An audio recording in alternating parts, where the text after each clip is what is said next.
far right with Austin here. Greg, I don't know how you evaluate the 68 passes, a bunch of yards, touchdowns, the interceptions. I wonder if you guys looked at it, how you evaluated what happened in the secondary on Thursday night. Well, we got off to a slow start, I'd say. You know, they made some plays on us. In looking at it, it was a group of guys that have played some but haven't started, haven't been in that role. I was concerned a little bit during the first half, but I was pleased the way they rebounded in the second half. If you looked at it and you got that stat sheet and you saw all those numbers on there, what would stand out to you? Positives with the breakups, the interceptions, or the negatives with the yards? And what did you see that would have caught your eye first? Well, as coaches, you always see the negative first, you know. But when you look at the game, there was really a ton of positive things. The defensive line played outstanding. We had, I think, 38 plays of no gain or lost yardage, which is, you know, that's rare. We gave up 3 plays of plus 25 yards or more. You can't do that. That's kind of always the tipping point, you know, those chunk plays. But again, there's some guys out there that this Ohio State, not unacceptable. But they came back in the second half and didn't allow it, which was the important thing. So hopefully they've got some experience under their belt now, and we can move forward. If I can ask one more, would you have thought that you guys would face 68 pass attempts, and is that maybe a good thing that you get all these game reps for those guys at once? I do think it's a good thing, and I thought it was a very good plan. I mean, we had 5 sacks and I don't know how many hurries and hits, but that guy, he was getting rid of the football. He was not going to hold the ball. You could see he was well coached to, you know, it was 5 hitch and throw, 3 hitch and throw. He's getting rid of the ball, and that was a good plan. And early on, it was effective. Later in the game, it wasn't so effective. Second row left, Dan.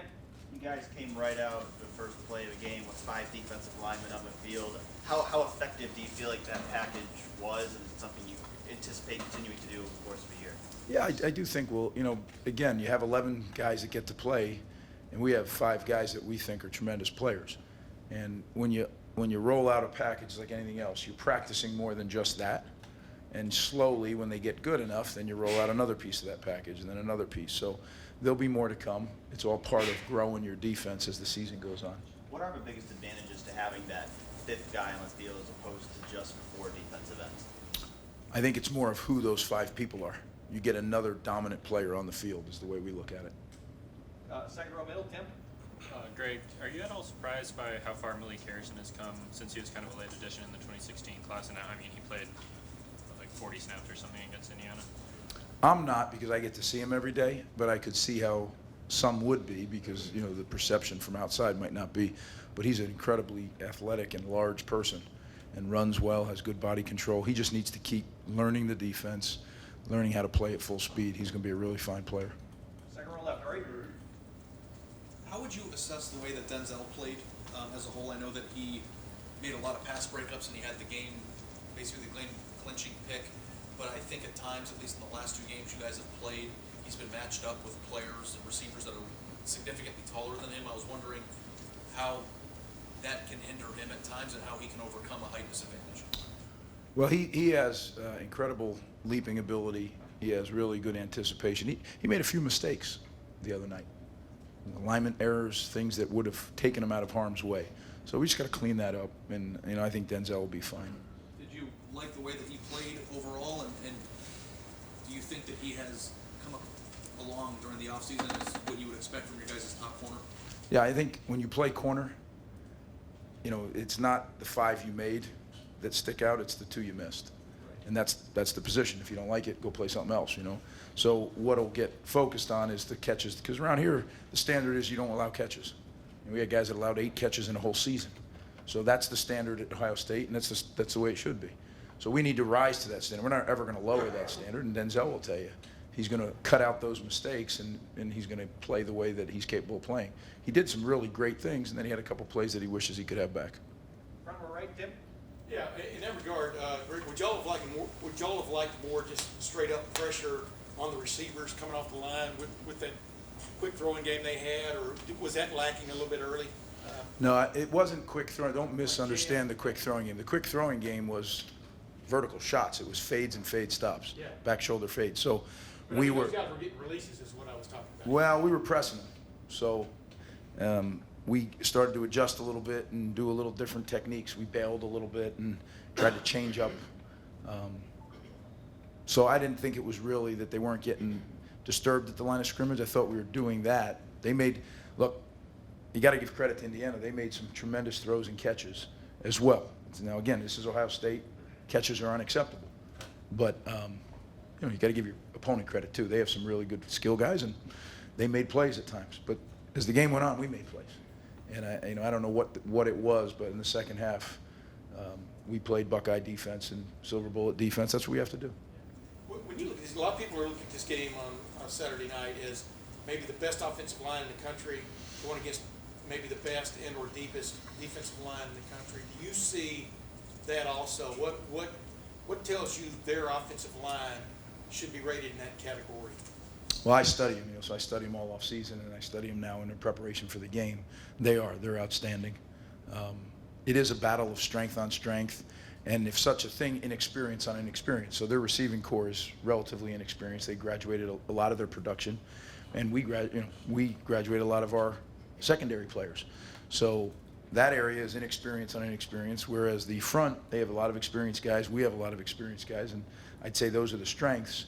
But it's a tremendous challenge because behind that great line is a electric quarterback, a guy that is, you're not going to stop him, but you hope to contain him. Yeah. Well, when you talk about a great offensive line, what is it that stands out about a great offensive line? Is it communication? What is it that just obviously they got some good players, but what sets them apart? Well, don't undersell that. People say obviously it's good players. Yeah, it's good players. That's number one first, like way up here, and then other stuff's down here. But make no mistake about it, they have incredibly talented linemen, and then they're coached well. They have a very good scheme. They get in and out of a lot of different personnel groups. They run similar concepts out of all the groups, but it challenges you as a coach because you have to work on every one of the groupings.